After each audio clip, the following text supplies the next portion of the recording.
Welcome back to the ANZ HGC. Here we are, week number 2, game number 8. This is the business end of the night. Thank you so much to everyone that's been joining us from the start. If you're only just joining in now, tuning, it's an accent, deal with it. If you're only just tuning in now, we have a lot of action still ready to rock and roll. One best of one series left to go, gentlemen. Disc and Kerr and GeoPhoenix are ready to bring you the action. They brought it all throughout the night. But this one is a juicy one. We've got Team Celery on that donut, hungry for a win. They want to get their campaign off to a start, whilst Roles Unspecified are sitting on a 1-win advantage. So, between these two teams, gentlemen, what can you tell me about this one in particular, GeoPhoenix? Is there anything that really stands out for you? Well, just looking at these two teams and just the lineups, Roles Unspecified, we see some of these names slowly pick up towards the end of last year. They were on some of the lower teams, but they have stuck together for quite some time. So they're trying to work on their coordination, their synergy, and try and just boost themselves from the bottom up. And they've been doing a pretty decent job of it. And even if they don't manage to qualify in one of those top 5 spots from this qualifier, they're looking pretty decent coming into the Open Division or the Division 2 once we get into the big season. Disco? Yeah, it's looking at both teams here. I mean, neither team has really had a good run, have they? Like, Roles Unspecified, what team did they win, or did they get a bye? I'm just trying to look for their actual. Roles Unspecified, they managed to get a win against, it was Onyx. All right, it was Onyx. So just comparing the two, Team Celery, Kim, you said they're on a donut, right? They're on a very tasty snack, but not a very good score as far as the tournament goes for the moment. There's some good names on there, but they're nothing compared to like what you'd say the lineup on Roles Unspecified were. You know, when I say the names Lorne, Bobgot, even Snow, we've seen them in some competitive capacity. When we flip onto the other side, Ella Bellas, Endless, Nears, Snickerfits, Cone Wizard, it's free Cone Wizards, by the way.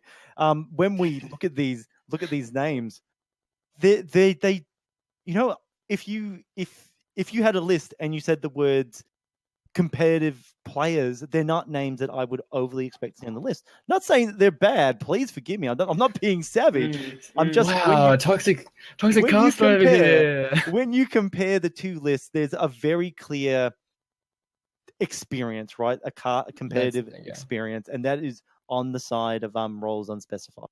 Yeah, objectively speaking, obviously there is going to be a degree of competitive edge that this team will have.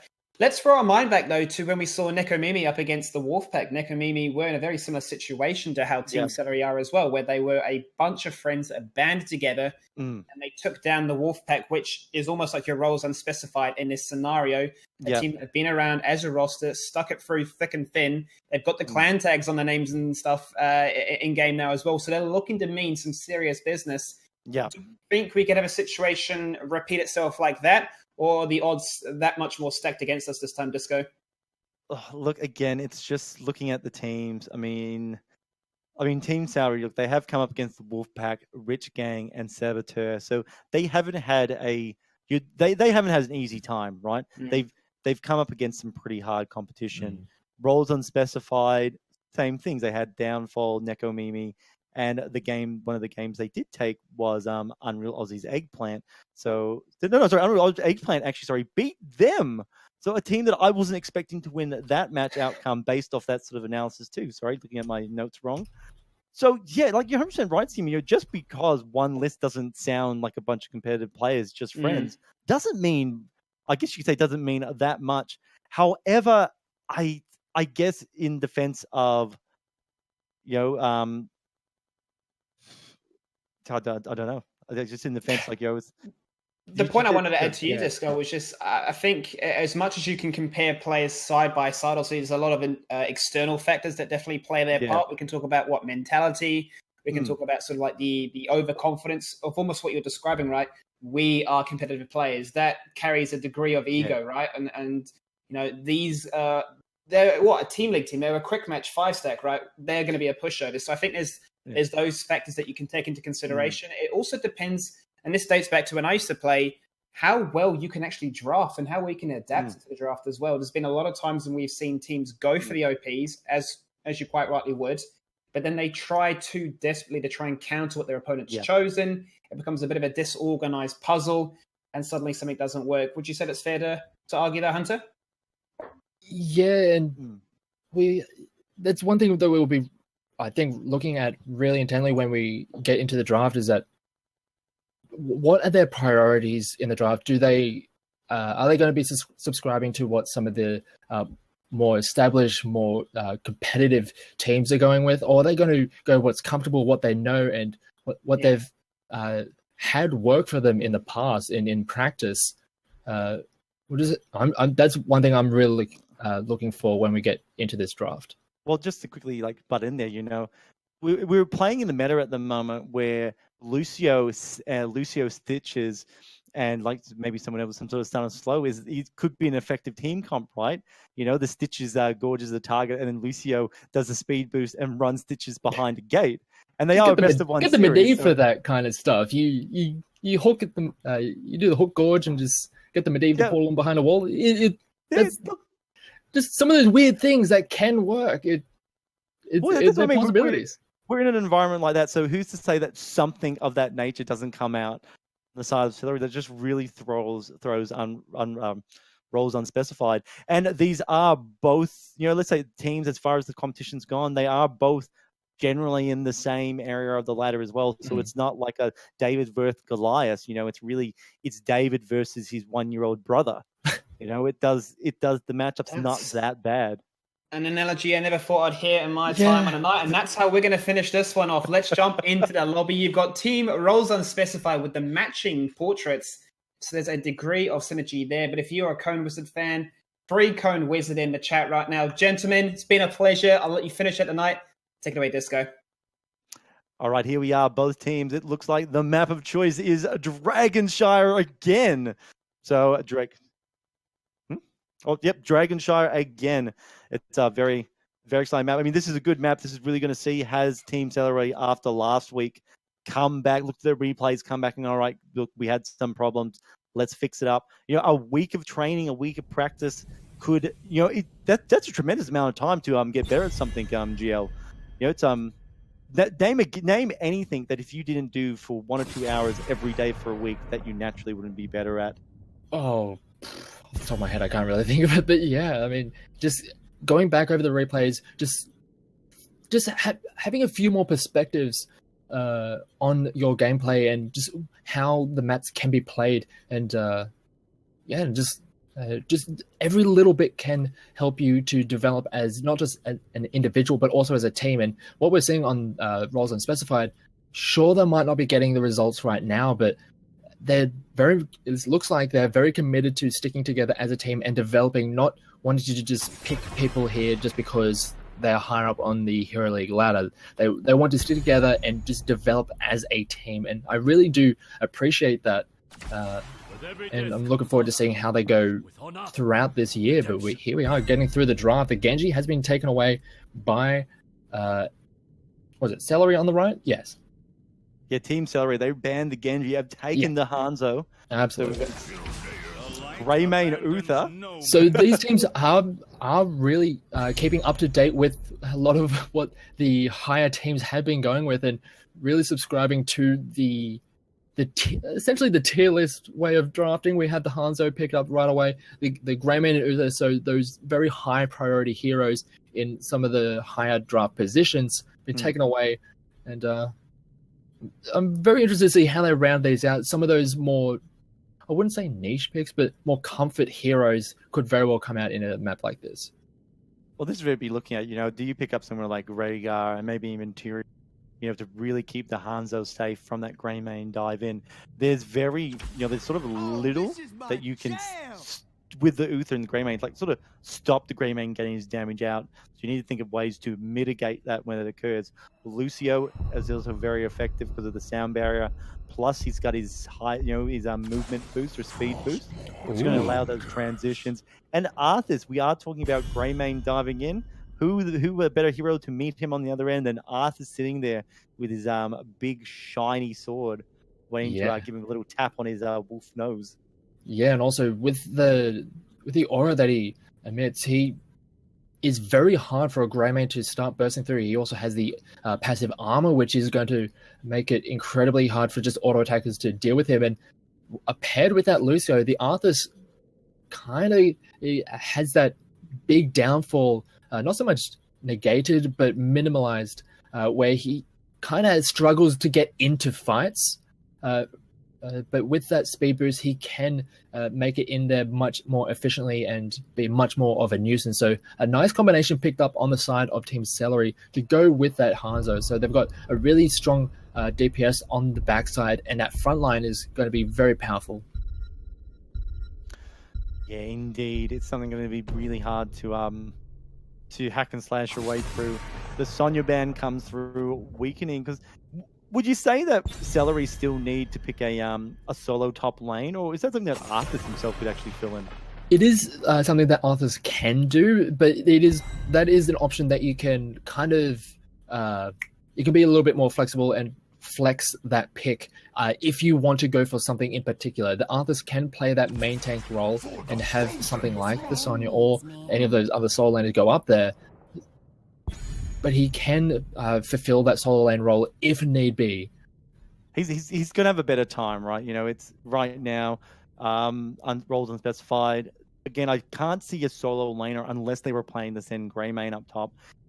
I feel Arthas. Do you feel like Arthas going to have to like sort of track Greymane's position and stick there to assist with the protection of the Hanzo? That's what I'm saying. Like, what are you going to tee up here? Dahaka for CC, and then followed by, again, that would give you a pretty solid front line. The Dahaka would actually be a reasonable pick on the side of Team Celery. It would give them some of that global pressure to work with, and with the Lucio can also, just like with the Arthas, can get into those good positions to set up a lot of those team fights with the crowd control of the tongue drag. And with these last two picks, I would like to see the Dahaka out of this team, and then another DPS. It is actually going to be the Muradin, so it looks like they will be going with the Arthas in that solo lane, and the Gul'dan as that secondary DPS is going to be doing a lot of consistent damage, which can sometimes be very awkward for the Uther to deal with. He is good at those spot heals and just dealing with solo sources of damage, but once you start spreading it out and doing a lot of damage over time, especially with those corruption builds, the Uther can sometimes struggle to keep up with that. I'm trying to think what the team here, Roll Unspecified, finish themselves up with. I mean, in my head, my first thing I default to is maybe a Leoric. Gives you that second, gives you that top laner. It's going to be great, potentially grabbing the, locking down the Gul'dan or even the Arthas. But I mean, if you did take the Entomb, I mean, Muradin can jump out, Hanzo can jump out, Lucio can wall ride out. Give Lucio some armor in the middle of a fight, right? Because he can jump on the wall. So I'm not 100% confident on Leoric outside of that solo lane perspective.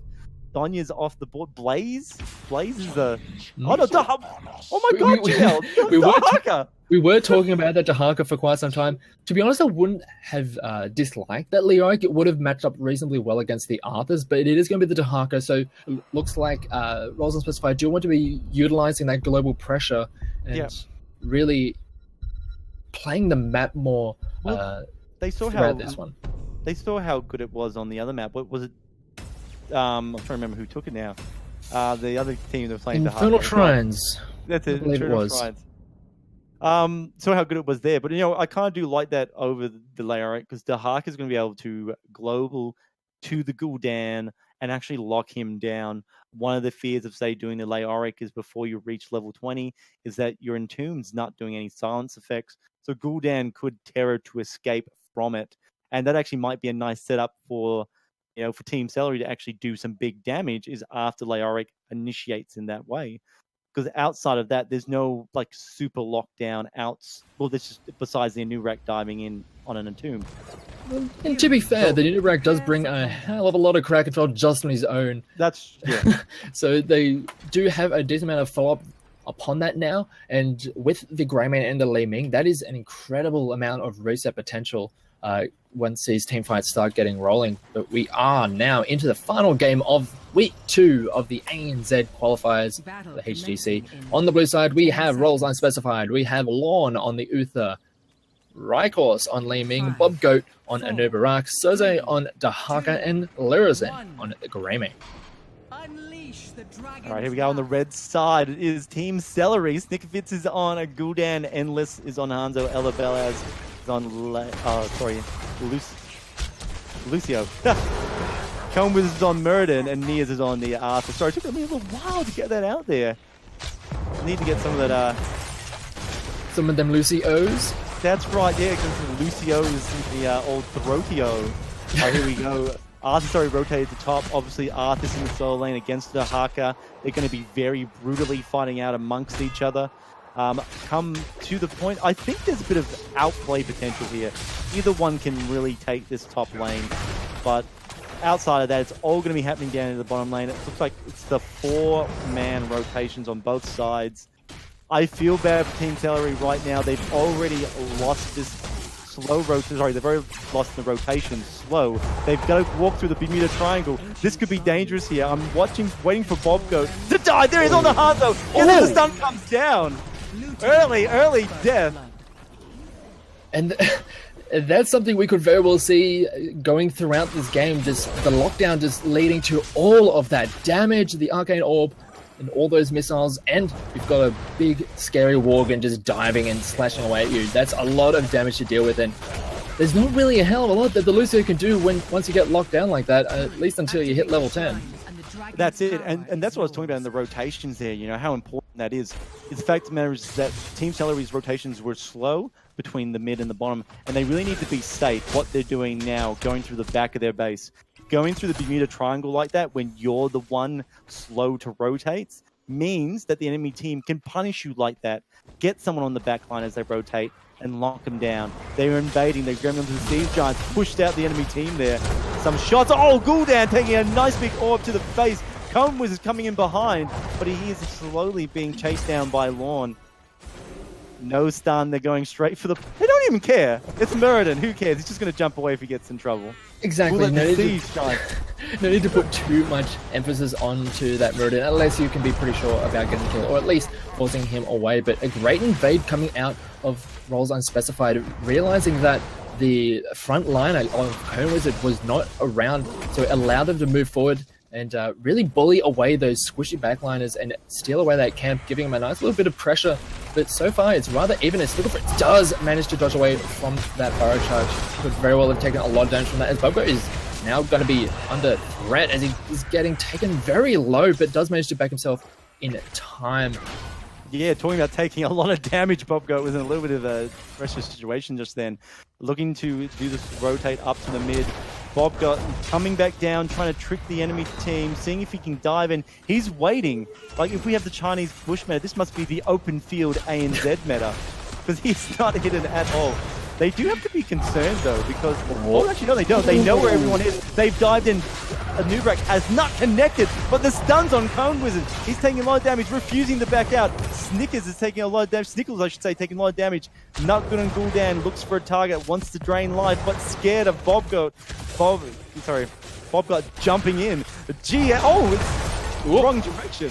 Interesting. He is going to be safe, but he's just trading damage back and forward. But it looks like Team Celery is starting to get the favorable trades in a lot of these engagements. They are maintaining control of both of the ultras, but they're not really making much of a play for the Dragon Knight. But it is something that has to be on the mind of Roles Unspecified at all times, because if they lose track of one of the members of Team Celery, that could be a Dragon Knight going over essentially for free, and that could very well start a little bit of a snowball, as we saw in the previous game with Darksided. Yeah, look, they've got a bit of a trouble here, right? Team Celery can't leave the bottom lane because it's a given brawl. Oh, Nubrak's dived in. They got the stun. Lucio's gone. This is what they're looking for.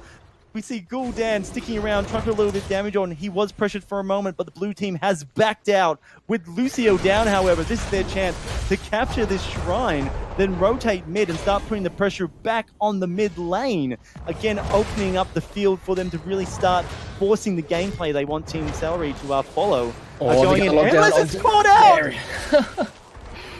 Just he sent out the arrow.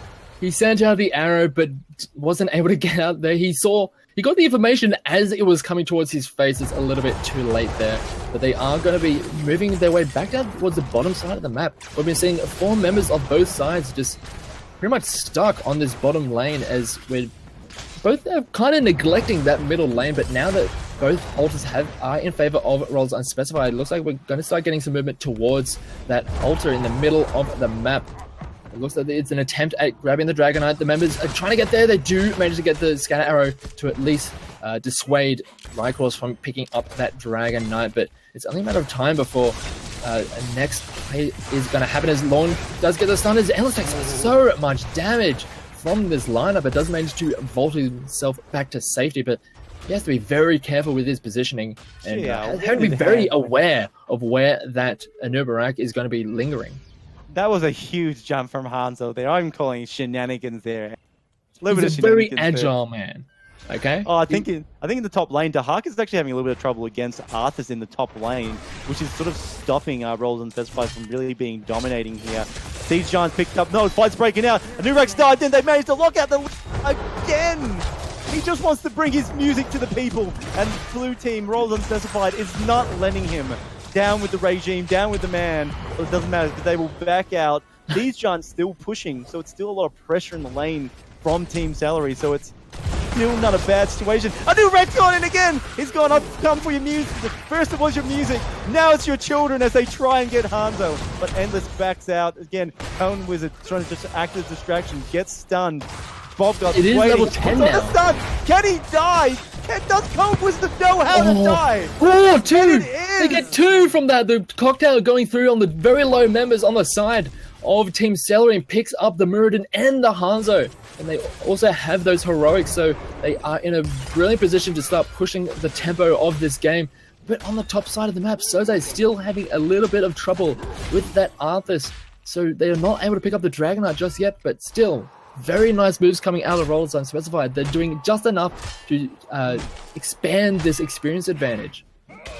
Oh my gosh, it's a double GL.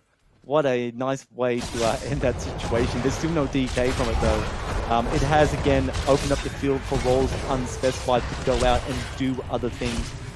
To try and help in the top lane there, just to really secure it inside of Arthas, we do see the Knights being picked up. I like that play right now. I'd really like the team, however, to rotate, not with the Knights, but rotate through the scrub there, through the fog of war in the middle, and really survive the lockdown going down. He actually survives. The sound barrier is good enough to keep him alive for just that little bit longer. That little bit of extra damage not being there from the Greymane, but they're going to turn it all onto Murder, and a great Horrify hits all 5, but they're not able to follow up on that, so a bit unfortunate there. They did so very well to save the Hanzo, but did not have enough tools left in the tank to help out the Murder, so they're going to lose one, and a lot of pressure on the top side of the map, and it looks like this Arthas could very well go down. Yeah, look, it's going to be picked up. It's a good thing here. Team Celery rotating to the bottom lane. I think they really need to heavily push this now. They know the enemy team's top. Really push in. They're going for camps right now. I would really prefer them to clean the lane and gut those towers down. Just try to get the towers, get the wells. They can be sneaky and then come back. I don't know. I think this is a little bit of a waste of time. It is an opportunity that they could have used to pick up some of the extra experience in those towers. But this mercenary camp should put enough pressure down that they should be able to clean up some of these structures. But a lot of members coming down from roles unspecified to try and clean up a lot of those camps as the disintegrator is going to get used quite liberally to take care of some of these minions as Blast does not manage to land, but Bobgoat is still taking a reasonable amount of damage as we've got a 5-man push coming down on the bottom side of the map. Yeah, I mean, look, they have gone the towers. Oh, right here on Anubrak's gone deep into the back line there. Gets a nice 3-man stun. Sound barriers come out, but Uther will fall behind it. That's not very good for the blue side. Red taking a little bit of a lead in this battle right now. Bobgoat taking a lot of damage. Nice heal comes out, keeping him alive. The pocket heal is not going to be there forever. Anubrak jumps out. Cone Wizard follows up. It does not get any stun though. Endless has finished the redemption quest yet again and starts to continue out with the damage. But we see the Team Celery starting to back out. No, they have returned back in. They want that fortification. I like this take advantage, make it easier to cap that bottom lane, but they have pulled out. The blue team rapidly redeploying across the map. The Hacker again is finding Arthas, but it looked like Li Ming's going to go up to the top lane and give him a little bit of a hand. Yeah, he's just not really liking how that matchup has been going so far, wanting to get an extra member in there and try and sway it just that little bit more as Miz is going to turn straight onto Rykos. Does get the lockdown. I'm not sure if he has enough in the tank on his own to deal with both of them, and just a little bit over aggressive from that solo lane, and that is going to give up a lot of pressure on this top side of the map. Yeah, look, that was a really surprise. Oh, hang on, in the bottom lane, Lucio again is caught out of position. The stun comes down twice. The Nubrek and Uther are locking him in place. Cone Wizard has jumped to safety, running away like the alive Will Murden that he is. A lot of damage, however, spread out on the blue team now. Low health, but there's no one who can really follow up to it. Is this the first DK of the game, Gio? Coming in just before the 11-minute mark, it has been rather back and forward and just a bit of a lopsided. It was the bottom was in favor of Roles Unspecified, whereas the top was very much in favor of Team Celery. But that gank coming out from the Li Ming did help out in swaying that matchup, and this has given them the position to grab that Dragonite. And here we're starting to see the experience really start to balloon in favor of Roles Unspecified. Yeah, I think they could have possibly gone down to the bottom lane here and used the Dragon Knight as a distraction to grab that bottom fort, but they are pushing behind it. It is 11 minutes, so it does have a bit more of effect. Interesting position there for the DK. Getting hit by 2 tower shot, not the best. Does knock out Hanzo, who Endless in the fight. If Endless wanted to get back to it fast, they'd have to jump the wall, waste their only escape from a mechanic. But it doesn't matter, a lot of damage has gone on to DK. A little bit of a waste, but it will reduce any more sieging coming out. DK falls. This is a chance to re-engage. A new rack goes in, gets Gul'dan, but there's no follow-up from the team. Oh, look at that beautiful little orb there from Li Ming. It's just so cute. It dodged everyone and hit Gul'dan. That's amazing. I wonder if that was skill or luck or a bit of both. I'll give a skill in that one. It was a nice angle to bring it in at, but not able to follow up on that. But great positioning coming in for Roles Unspecified. They are at level 16 now. They're 3 levels ahead of Team Celery, have that talent tier advantage, and they are in a brilliant position right now. We'll just have to wait and see how they play the rest of the map, because there's still quite a few opportunities for Team Celery to be able to come in if they're presented to them by Roles Unspecified. Yeah, they're not 100% out of the game just yet, and they have grabbed the Merc that's going to help in the top lane push, but they're giving up. I think they're giving up a little bit too much here in the bottom. You know, 1 tower is down, the gate's down. It's just going to be a matter of time before they work and get that 2nd tower. The well's super unhealthy too. Once that well's gone, we talked about it in the last time Dragon Child was played, but once the well's gone, the bottom lane almost becomes an impossible feat to sustain, to hold for long periods of time, because you don't have the backup well. You're purely relying on your healer. So Merc Camp pushed into the bottom lane. That's going to secure the well. It is going to secure the tower, because the blue team can follow up and engage. A new wreck dives it again onto the Lucio. Brilliant Horrify, managing to save the Lucio, but it was also the Cocoonies as well. They are going to be able to clean up the Lucio as it comes out of the cocoon. The isolation gets dropped onto the Gul'dan, so he's not really in a position to return fire. A great burrow charge lands onto 2 as the Disintegrate is going to be able to clean up the rest of the members of Team Celery. They clean up all of the members, and all that is left is that Arthas in the mid lane, not able to get too much done, and this is a great position for Roles Unspecified, picking up 4 kills, able to clean up some of these structures and put a lot of pressure on this bottom side of the map, and just in time for these ultras to spawn, and maybe get themselves into a position to grab a rather clean Dragonite. Oh, this is, you know, like they were having such a hard time with the first DK trying to secure it. Just think the comms, like, boys, we had a tough time. What are we going to do? Well, let's just kill everyone, so the next objective is really easy. And that's exactly what transpired. And they even picked up the Siege Giants. That's just going to give them even more time to capture the DK in the middle. Arthas had to rotate out, leaving it to the Haka, which means Li Ming's going to be the DK yet again. Bam, bam. Thank you, ma'am. Let's go get ourselves a keep, boys. Yeah, and a brilliant position. And this is essentially what we saw in the previous game between Darksided and Downfall. It was rather even for quite some time, and the first Dragonite was rather delayed. But once it started rolling, it got a little bit out of control in favor of Darksided in that game, and Rolls Unspecified in this one. We're looking at a 4-level advantage in favor of the blue side, and it's very, very dire times coming in for Team Celery. They have to try and make something happen, but they'll more than likely need to hit level 16 before they make any kind of significant play. But Patrick Bobco is just going to cop a lot of damage from those scatter arrows, and he's actually going to force the blue side away for just a little bit. Well, they've been forced, but they're going to rotate down into the mid lane, or up to the mid lane, I should say. They can get the gate and towers here. There's level 20. At level 20 pop, they should be able to push into the keep behind this. They've got the advantage they're looking for. 4 levels of advantage, in fact, I should say. Nia's in the front line there, Greymane's gone. And nice fear, but the Anubarak dive in. The barriers come out. Who's going to die? I don't know. It's Greymane to fall first. The Invulnerable's been used on Anubarak. A little bit of a too late to the party. And it's actually Team Celery finally starting to get their advantage in these fights. Ooh, Hanzo falls in the back line. There's a lot of damage. She's missing, however. Li Ming missed with the ore, but she does get the follow-up damage. The laser's out. Nia's still alive. Li Ming suffering just a little bit, but she gets the great cooldown kill. The resets! The fall, the resets are real! And there we are. There we have it. Rolls Unspecified. Taking a bad situation, and I guess you would almost say hiding, or Team Celery not respecting the level distance, costing themselves the game, GL, because that is 100% a scoring now. Yeah, with still another 10 seconds left on the respawn timer for the Hanzo. There's not really a hell of a lot left in the tank for Team Celery. They made a very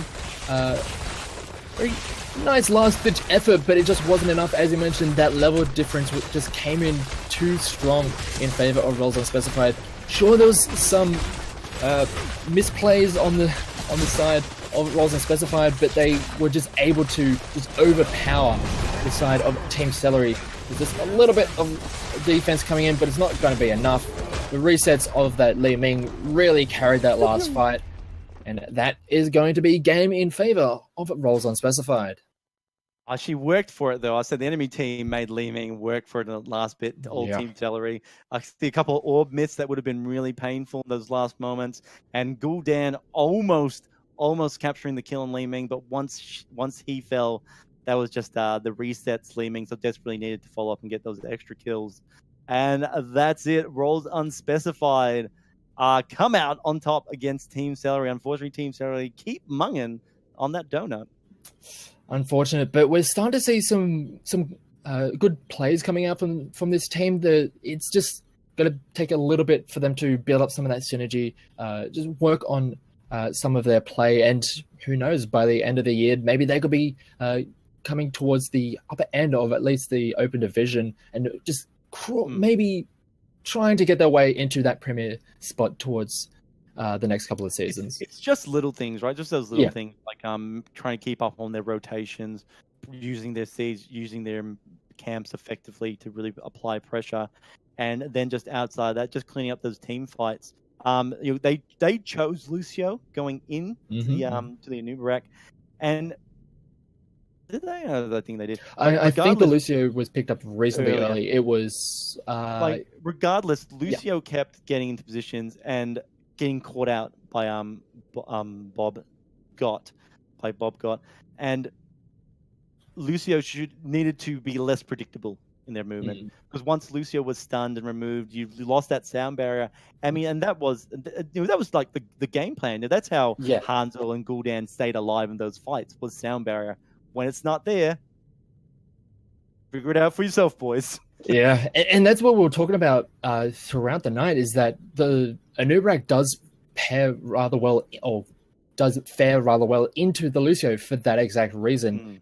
He doesn't deal well with a lot of crowd control, and the Anubarak brings so much just in his own kit. He can just make the Lucio's life not very enjoyable, as we saw so many times. Just the burrow charge, once it lands, the follow-up damage from the rest of the Rolls Unspecified lineup, that is so it's almost point and click at that point. And yeah, it was just very hard for the Lucio to deal with. I know. Let's talk to our social host, Skimmy. Good sir. What was your take from the amazing match? Well, lads, I think the score really tells us all we need to know about that one. There was no second guessing that. 19 kills to 4. Obviously, it has to be a massive shout out there to Rykors. I mean, if you notice his positioning, he ducks on down, and this is like, I can 1v1, I'm Hanzo. And Rykors goes, have you forgotten that your Shimada brother does resets? And hey, I do resets too. So there was no pressure on Li Ming. And Li Ming, as you saw, just went to town. That was the Hail Mary play. I was thinking, here we go. Celery finally going to get something here. What, it was like level 20 to 16? Yeah. They were so far behind. But they still, it looked like they had, that was their avenue back in. But Rykor was just completely snuffing that out. Yeah. He definitely got out his big boot and said, no, we're not kids in this playground. I'm the 5th grader. You belong to me. Let me show you how it's done. So, yeah, roles unspecified. They moved themselves a little bit high up those ranks, but Team Celery, bless their hearts, are still on that donut, hungry for that win. And they had some promising moments. It's going to be the execution that comes to mind for me, because that draft didn't look too weak, to be quite frank. It had some very strong points, but definitely the execution is the major talking point. Any further or any final points from you lads before we close off? You really saw, I'll just say, talking about execution, you really saw then that there was the moment when Anubarak did dive in and Snickle Fritz wasn't captured on the Gul'dan, and he was able to horrify out of that, and that really that saved his team. And I think that's what the trouble was, that there was too many moments where Anubarak caught both a Lucio and a Gul'dan.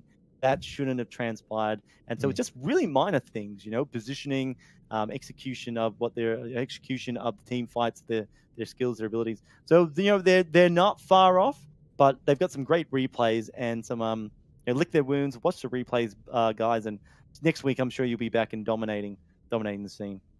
That's the one. So that's our 4th and final game. That's week 2, said and done. We're already halfway through, which means we can now get a chance to check in with the standings and see how these teams are doing so far. Which 5 teams currently possess a threat to the top 3 that have made it in so far. Let's bring up that standing sheet right now. I'm seeing Downfall, Rich Gang, and Darkside are all tied on 7 points. Haven't lost a single game. So definitely keep your eyes peeled on those 3 in particular. Mickey Mouse Clubhouse, they're on 6 points. They're currently at 4th place, whilst Quick Match Warriors and Neko Mimi are tied for 5th with 5 points. That makes up your top 5 for the meantime.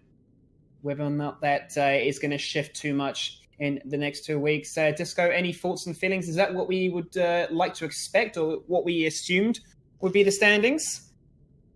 Oh, look, that's... I think it's what we suspected. I mean, Downfall Gaming, obviously they're the only ones in the top that's kind of has lost the match, but they played one more game, so that's... Mickey Mouse Clubhouse did actually lose to Downfall, so hang on, is that the thing that updated? I believe so. So that is actually a rather big win. So what I was expecting to be the top 3 of Rich Gang, Darksided, and Mickey Mouse, Downfall actually is starting to really make a case for them taking one of those top few spots. So I'm very excited to see how some of those matchups between those top teams do transpire over the next couple of weeks. And I'm also very interested to see how that fight for 5th place will go between the QM Warriors and Neko Mimi, because both those teams, I think, are rather evenly matched. And I'm very interested to see how that goes. Well, that's us signing off for week 2. Said and done just like that. Thank you so much for tuning in to GL Phoenix and Disconcur for bringing us all the action. My name is Skimmy, and definitely come tune in next week. Be sure to follow the channel at Blizzard ANZ for all your ANZ esporting needs. Until next week, we'll see you next time.